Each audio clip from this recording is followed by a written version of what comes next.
Do you think you already know the Strait of Hormuz?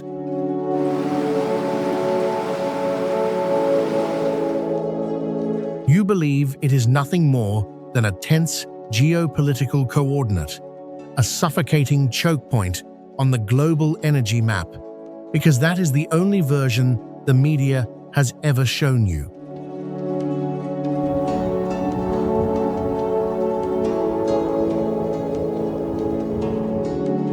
But have you ever imagined how a small, barren island where temperatures can melt human will and fresh water is more precious than gold became the center of imperial ambition for centuries?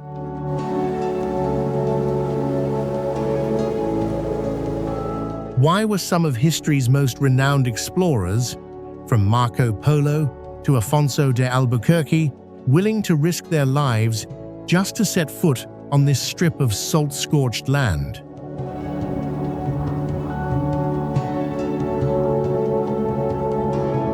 Forget the headlines of the daily news.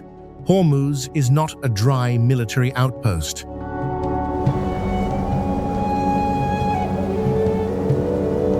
It is a place where mountains of salt rise from the earth in colors like a rainbow, where deep red clay canyons resembling the surface of Mars collapse straight into the dark blue of the Persian Gulf.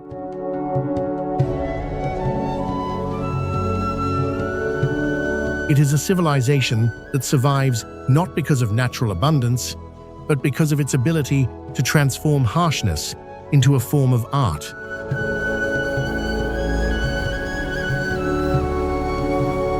An island where the land itself tells stories, where salt is not just a mineral but the backbone of identity and pride.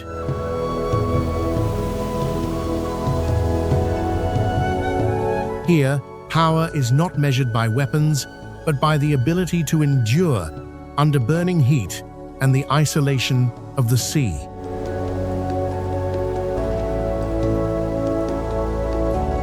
This is not the tense strait you have heard about.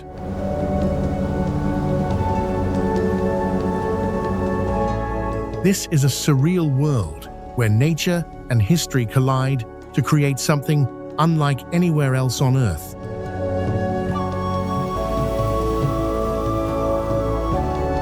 This is UNREAL HORMUZ.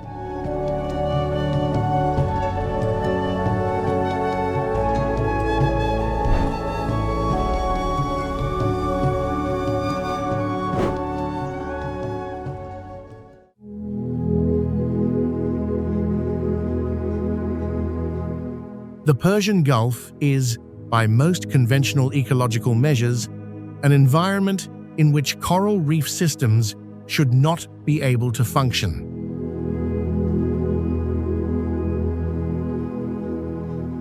Summer water temperatures regularly reach 96 degrees Fahrenheit.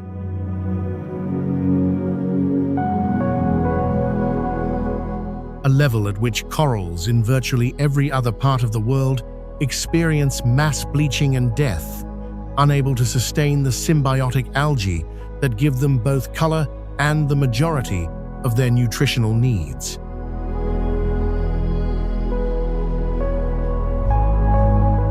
The reefs around Hormuz Island and the strait's peripheral islands not only survive these temperatures, they have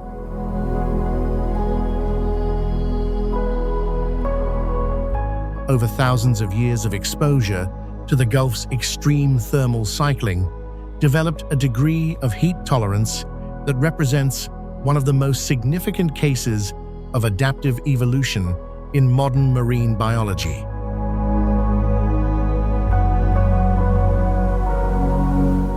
These corals carry, encoded in their biology, information about how reef systems can persist where persistence should be impossible.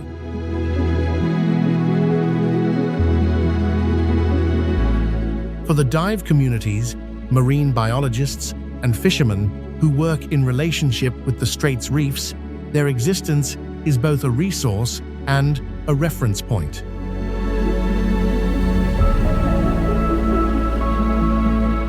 The reefs support more than 700 fish species, sustaining the protein supply of coastal communities across the northern Gulf Coast.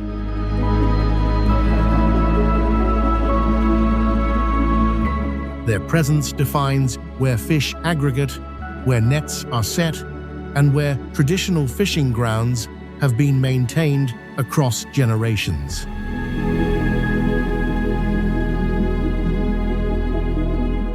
The Gulf's coral reefs became heat-tolerant through thousands of years of thermal exposure that killed less resilient individuals and left, as survivors, those whose physiology could accommodate extremity.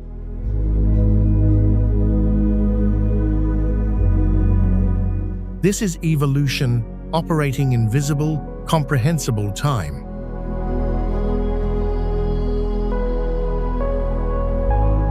The current threat is more rapid than adaptation can match. Oil contamination from tanker traffic, runoff from coastal development, and military activity in the reef zones all impose pressures for which no biological adjustment exists.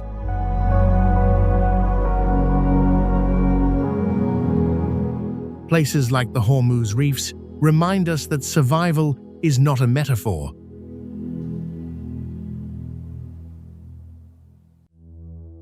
It is a mechanism, and mechanisms can be broken.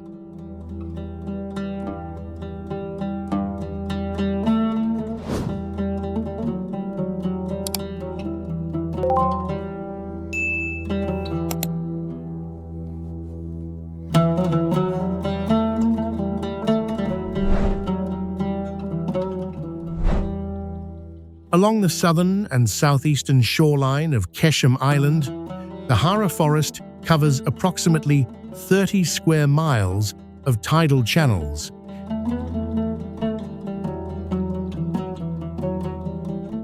And mudflats in a dense growth of Avicennia marina, a species of mangrove that has evolved a physiological solution to one of nature's more fundamental contradictions: how to grow in water that would kill almost any other plant.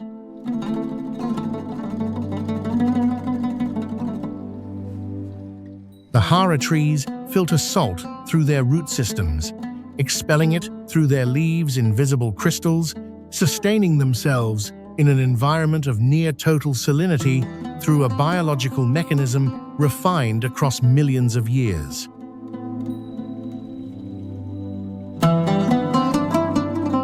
From the air, the forest reads as a dark green labyrinth pressed against the Gulf's blue edge.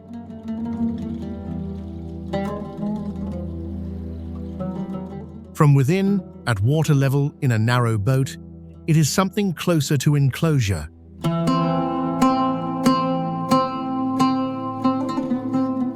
The light filtered through dense canopy, the silence punctuated by the movement of birds that use the forest as a stopover on migrations spanning continents.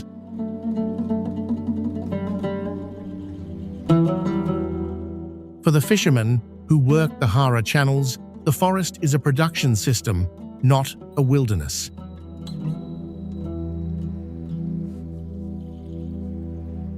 It generates the nutrient conditions that support the shrimp and fish populations of the surrounding Gulf, functioning as a nursery for species that eventually move into deeper water and into nets.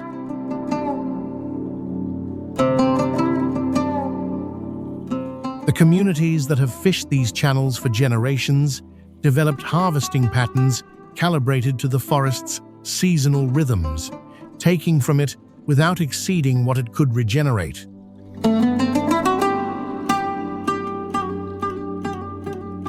The HARA forest became this dense through centuries of undisturbed tidal cycling in a Gulf that was, until recently, relatively free of industrial pressure.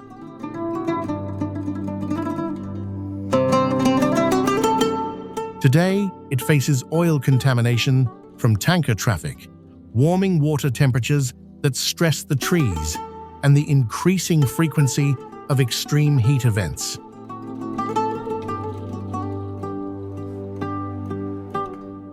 What happens when the nursery of a sea is compromised is not an environmental abstraction.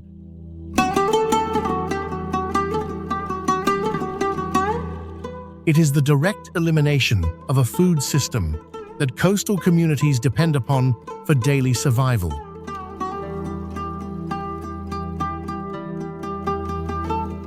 Places like HARA remind us that the most essential infrastructure is often the least visible.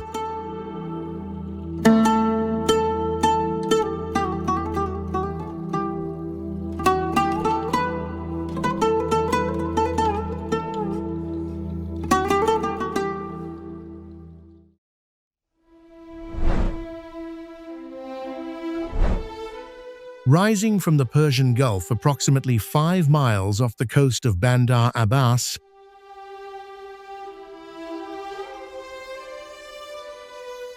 Hormuz Island spreads across roughly 18 square miles of some of the most geologically theatrical terrain on the planet.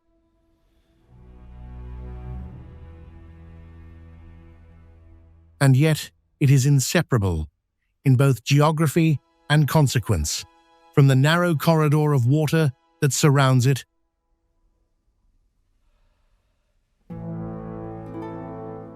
A passage barely 21 miles across at its tightest point, through which the energy architecture of modern civilization flows each day without pause or guarantee.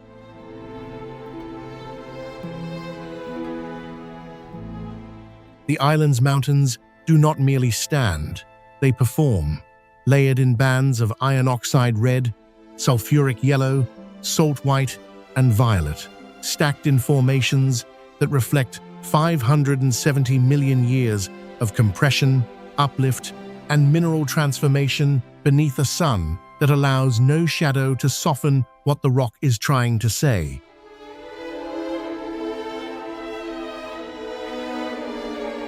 While below them, supercarriers, the length of 4 city blocks, move through shipping lanes barely 2 miles wide in each direction, carrying approximately 21 million barrels of crude oil daily, representing 20% of the world's entire supply.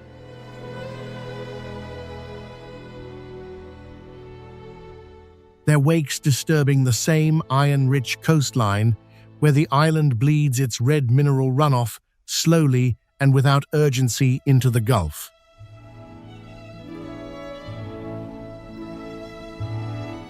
For the people who live within this dual reality, neither the geology nor the geopolitics registers as extraordinary.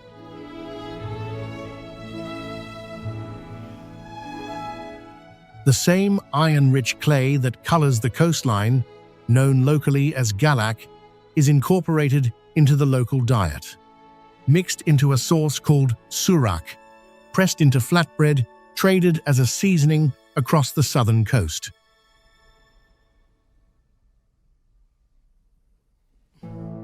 While the marine pilots and small boat fishermen who share the strait's congested lanes treat the passage not as a symbol of global tension, but as a working environment defined by current, draft,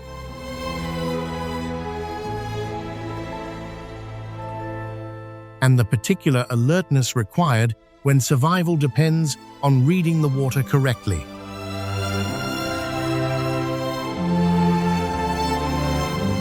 This is a place where the most intimate human relationship with landscape,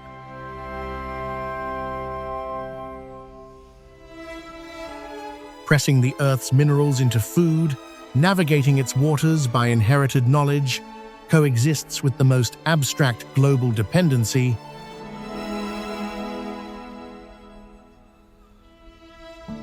where a community's daily sustenance and the financial stability of entire economies occupy the same narrow geography without ever quite acknowledging each other.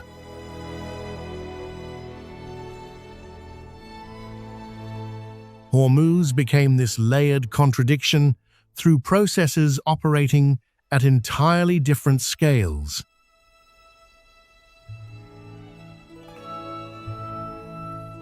The salt dome tectonics and desert erosion that produced the island's impossible colors over hundreds of millions of years,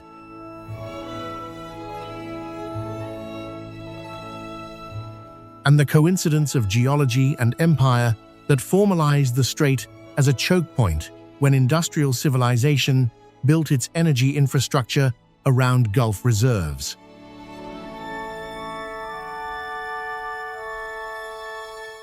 Today, both pressures intensify simultaneously. The island's fragile soil and limited fresh water straining under the weight of the attention its visual power has attracted, while the strait carries not just oil, but the compounded anxiety of every economy that depends on it remaining open.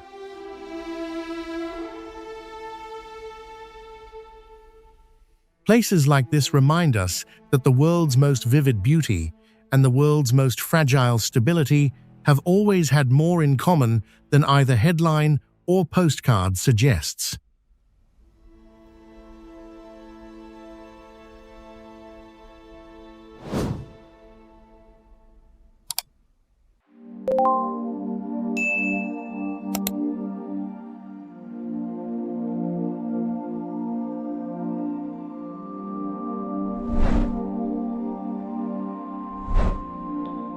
Stretching approximately 87 miles along the northern edge of the strait, Qeshm is the largest island in the Persian Gulf, salt-scarred, wind-polished, and carrying its scale without grandeur.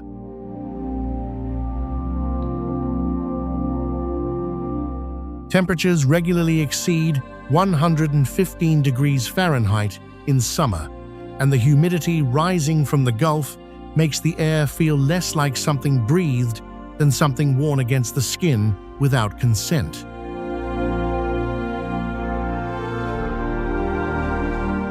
For the people who live here, this extremity is the organizing principle of everything.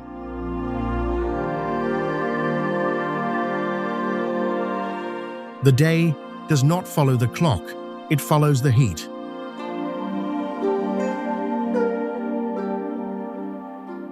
Before sunrise, when the air briefly releases its grip, the island stirs into concentrated activity. Fishermen push boats out before the water begins to shimmer, markets empty before shade disappears.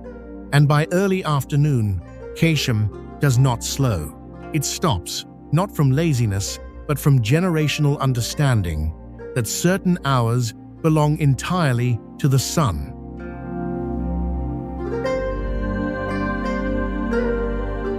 Life resumes in the evening with the intensity of a community that has learned to compress its existence into the margins the climate allows.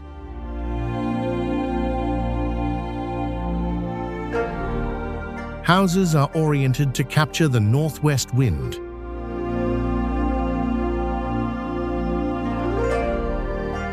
Walls are thick for thermal mass, not grandeur.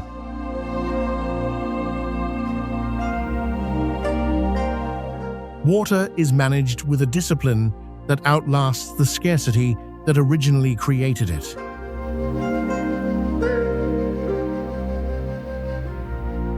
Qeshm became this way through tectonic forces that offered its inhabitants almost nothing easily, and demanded, in return, a quality of attention that left no room for abstraction.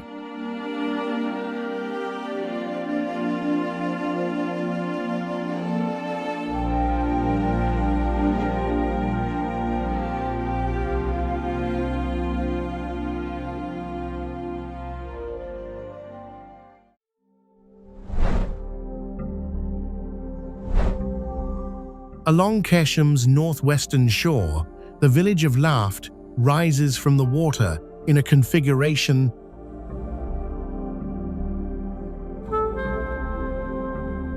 that suggests it was built not so much on the land as against it. Stacked houses of coral stone and mud brick pressing close together, with a skyline interrupted at irregular intervals by the vertical forms of BADGIR wind towers.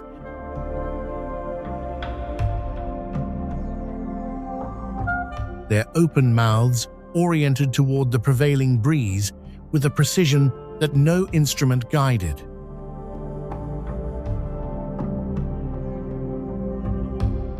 These structures, some more than 1,000 years old, are the region's solution to a problem that no modern engineering first solved.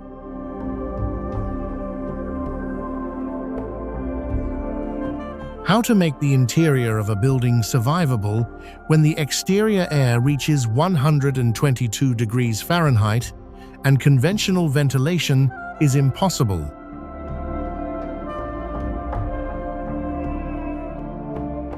For the families who live within the shadow of these towers, their function is neither historical nor decorative.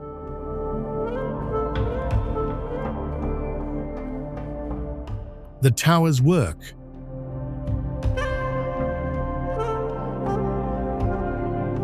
They channel cooler air from above, roof level downward, through a system of internal baffles, producing an interior temperature differential of 15 to 20 degrees Fahrenheit without electricity, without machinery, and without maintenance beyond the periodic repair of their mud brick channels.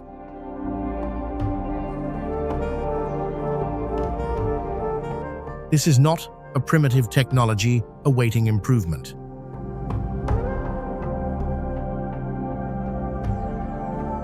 It is a perfected one, evolved through centuries of iteration by communities for whom failure meant heat death.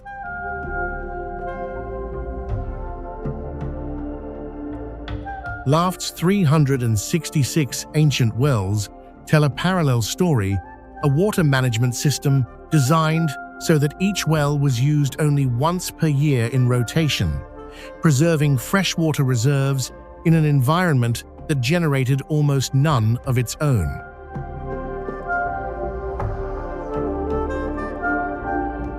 This level of systemic thinking, embedded in village infrastructure, is not romantic ingenuity.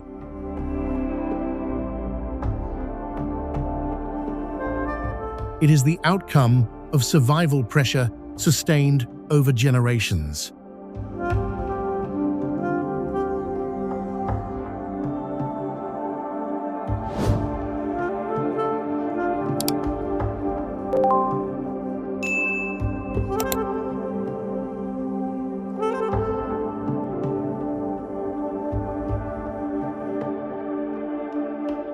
In the boatyards along the coast of Qeshm and the Hormuz coast, men build ocean-going wooden vessels using a method that has no written form.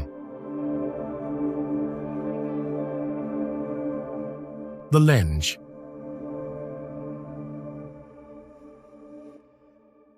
A traditional Persian Gulf wooden boat capable of carrying cargo across open water, recognized by UNESCO as an element of intangible cultural heritage.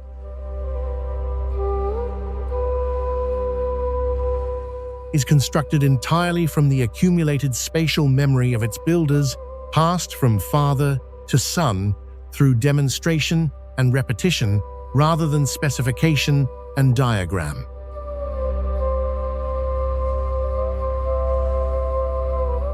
The curves of the hull, the angle of the keel, the placement of each structural member is held not in paper but in hands.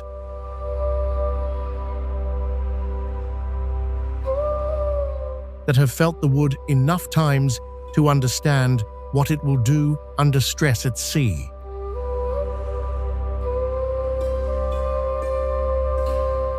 For the men who build LENJ, this process is not an act of cultural preservation. It is a trade.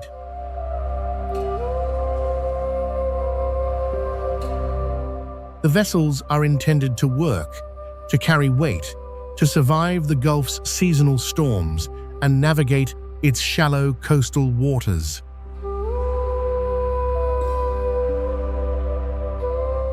The fact that the knowledge required to build them exists nowhere except in the bodies of a diminishing number of craftsmen is not something that registers as a crisis until the number becomes too small to sustain.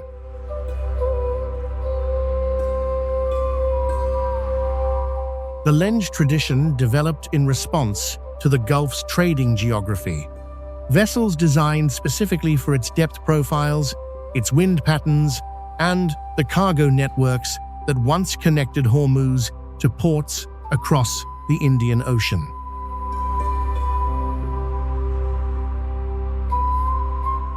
The Portuguese documented their construction in the 16th century.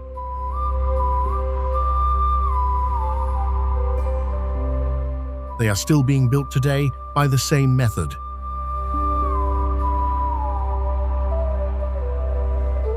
The current threat is institutional.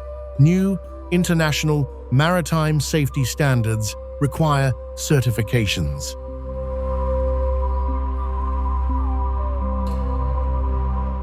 That traditional wooden vessels cannot easily obtain, and the economic sanctions affecting Iran's trade networks have reduced the commercial viability of the craft significantly.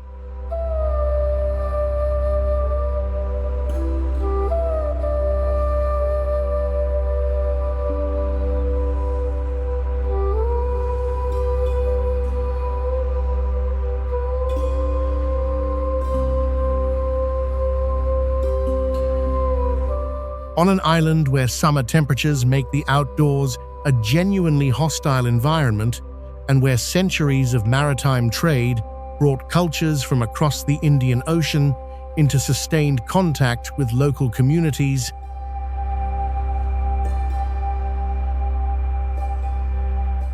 the women of Hormuz developed a form of dress that is among the most immediately striking in the Gulf region, and among the most consistently misunderstood.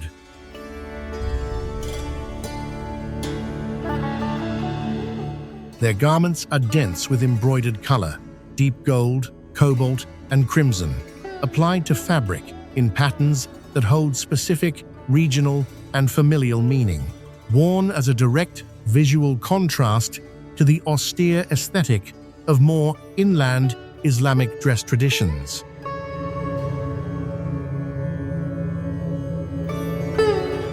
Above this, the borage mask, a structured face covering of embroidered fabric or leather, covering the nose and eyes, while leaving the lower face exposed.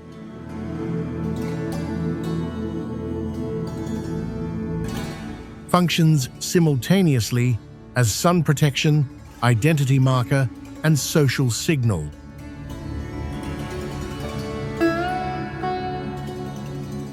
For the women who wear the borage, it is not a symbol of constraint.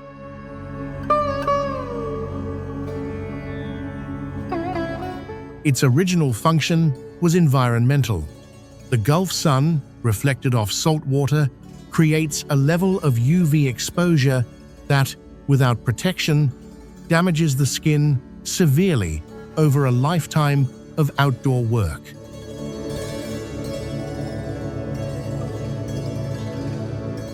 The mask developed as a practical barrier, covering the most exposed facial surfaces.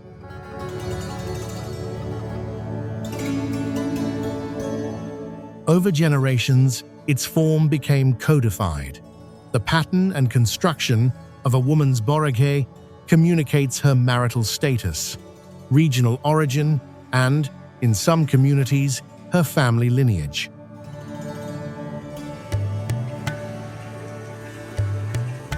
It became a text legible to those who knew how to read it.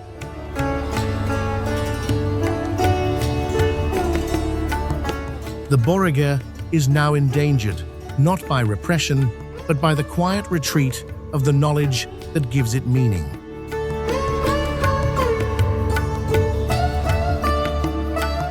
Younger women in coastal towns increasingly choose alternatives.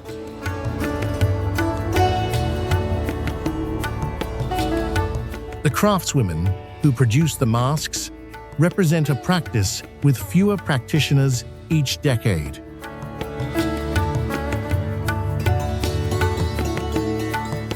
Places like Hormuz remind us that what looks from outside like aesthetic tradition is often, from inside, a technology of survival shaped over time into something that carries more than its original function.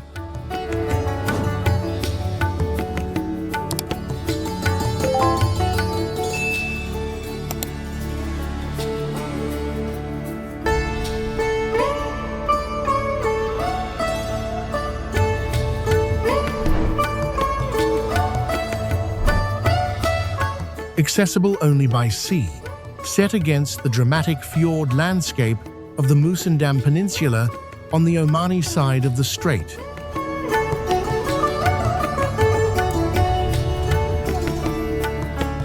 Approximately 25 miles from the Iranian coast across open water,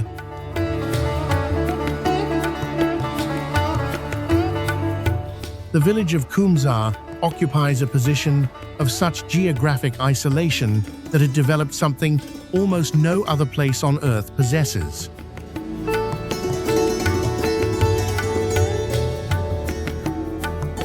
A language that belongs to nowhere else.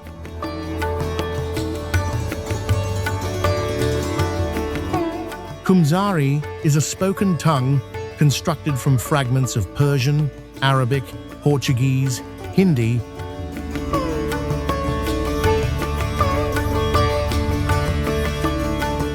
and several other languages accumulated across centuries of contact with passing traders, sailors,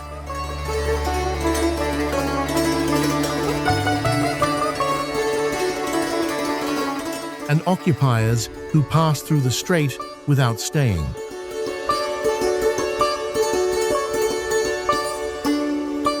It is, in linguistic terms, a fossil record of the Gulf's entire commercial history.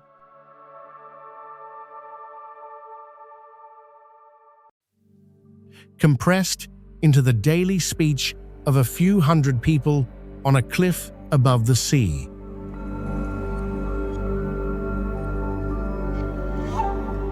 For the residents of KUMZAR, their language is not a curiosity.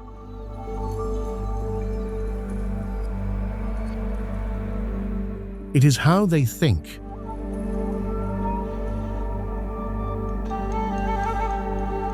The village's physical isolation, reachable in summer by a boat journey of roughly an hour from the nearest road,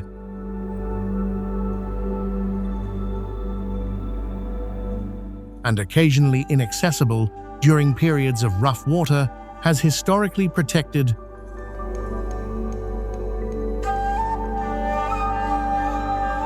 both the community and its language from the homogenizing pressures that dissolved similar linguistic hybrids elsewhere.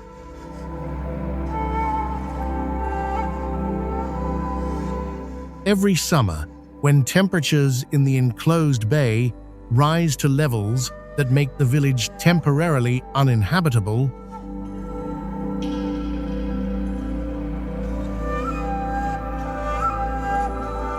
the entire community relocates together.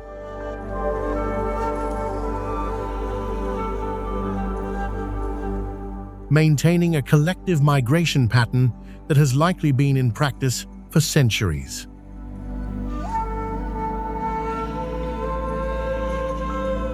KUMZAR became this way through the strait's role as a transit corridor.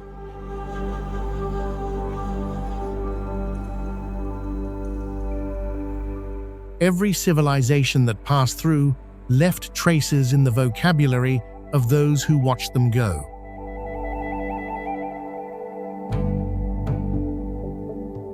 The current threat is generational. Younger KUMZARIs increasingly move to Qeshm or Muscat for work and education.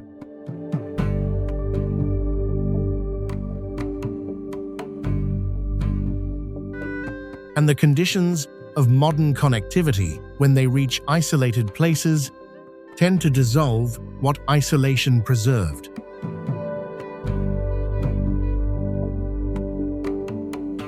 Places like KUMZAR remind us that language is not just a means of communication, but a record of every force that shaped the people who speak it.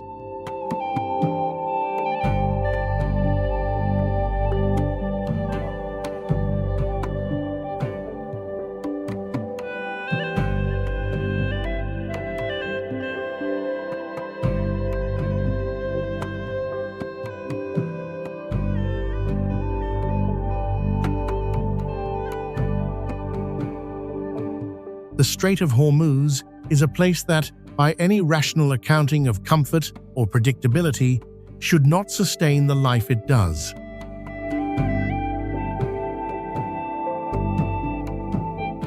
A corridor too narrow for the weight it carries,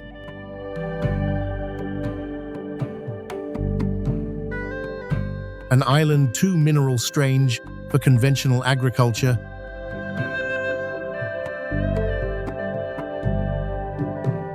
a sea too hot for the coral that nonetheless grows within it,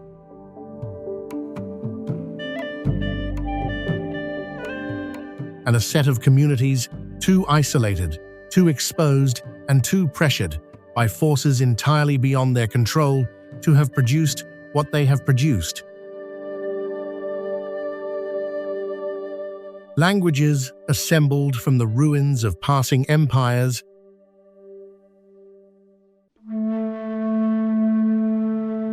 architectural systems that cool stone buildings without electricity,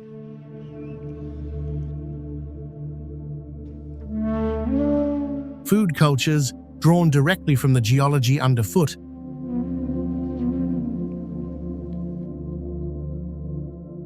and a knowledge of the sea so precise that it was never written down because it did not need to be.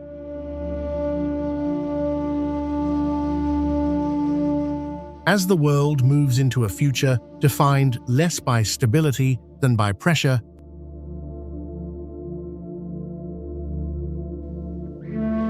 by heat, by resource scarcity, by the collapse of certainties that were always more fragile than they appeared.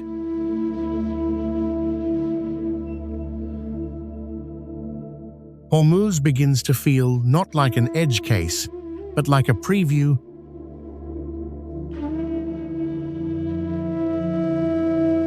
a place where the conditions that the rest of the world is only beginning to confront have been the ordinary terms of existence for centuries.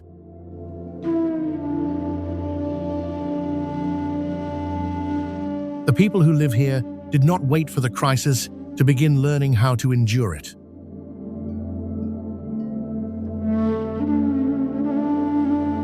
And the question that this place leaves open quietly, without instruction, is whether we are paying attention.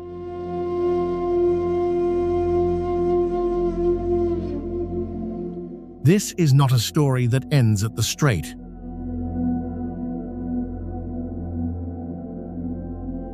Across the world, there are places shaped by the same logic.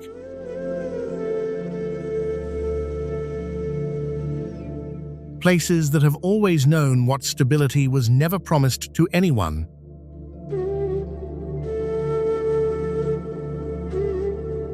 And places that suggest this journey has only just begun.